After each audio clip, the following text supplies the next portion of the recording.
ચોર પકડાઈ ગયો તે દી સાહેબે માર્યો. ઈ કે થોડે દિવસે ચોરી કરાય. ઈ કે સાહેબ શું થાય, રાતે નીંદર નથી ઉડતી. જગાડવા હું પટાવાળાને રાખવાની. હા, એ બહાર રોડમાંથી એક ભાઈ હાલ્યા જતા હતા, પાછળ 10-12 છોકરા બુસ્કોટની ચાળું ખેંચી જાય, કોઈ પડી જાય. એમાં પોલીસ વાળો નીકળો સ્કૂટર લઈને ઊભું રાખીને કે હાલ હાલ લુખા પોલીસ સ્ટેશન. પણ કે ભાઈ મારો સાહેબ કઈ વાંક? ઈ કે વાંક વિના 10-12 છોકરા વાહે દોડ્યા આવે. અરે ભાઈ સાહેબ, ઈ કે મારા છે અને ગુલ્ફી ખાવા સારું રકચક કરે.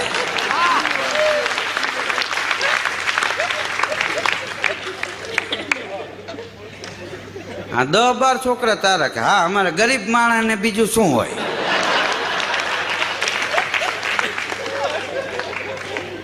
હા, બસમાં એક ભાઈ ચડ્યો, લોટાની પેટી લઈને કાંધીમાંથી ભરાવી, નીચે ડોશીમાં બેઠેલા સીટમાંથી. એ કે ભાઈ પડે એમ નથી ને. એ કે પડે તો એમાં કાંઈ ભાંગે એવું નથી મારી.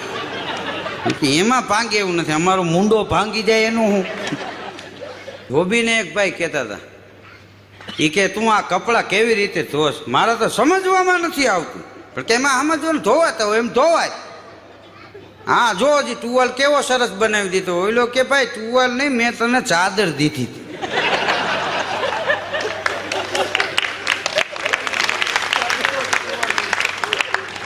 ચાદરનો ટુવાલ થઈ ગયો. બોલો કેવો ધોયું હોય છે.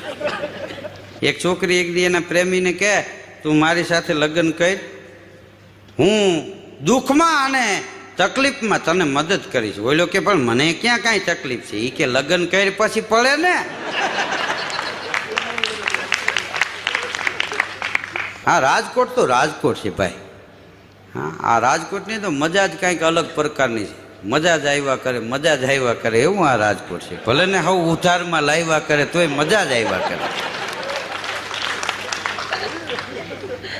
બે બેનપણીઓ ભેગી થઈ હતી, એમાં એક ભાઈ એની બેનપણીને કે મારો ઘરવાળો એ કે મારા રોજ વખાણ કરે કે કેવું સુંદર તારું મુખડું છે, તારા વાળ પણ સુંદર છે, તારી ચાલ પણ સુંદર છે, કપડાં કેવા સુંદર લાગે છે. પછી એની બેનપણીએ કીધું કે એને આંખના ડોક્ટરને બતાવી લઈ જાય. હા, તું કહેશ એવું આમાં કાંઈ છે નહીં. બે લોભિયા ભેગા થઈ ગયા. એક જણો કે આજ કેમ તું મોડો આવ્યો? તો કે ભાઈ એક ભાઈનો જીવ બચાવ્યો. કે કેવી રીતે? કે એ મારી પાસે આવ્યો.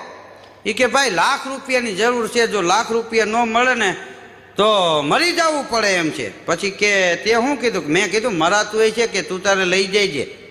પછી એ કે પછી આપ્યા નહીં. તો કે એમાં કેમ બચાવ્યું? એ કે આ ક્રોધ ક્ષણિકનો જ હોય. 5 મિનિટ બેહાડી દો ગળા ફાંવો ખાવાનું હોય, એ બંધ રહી ને જલેબી ખાતા હોય.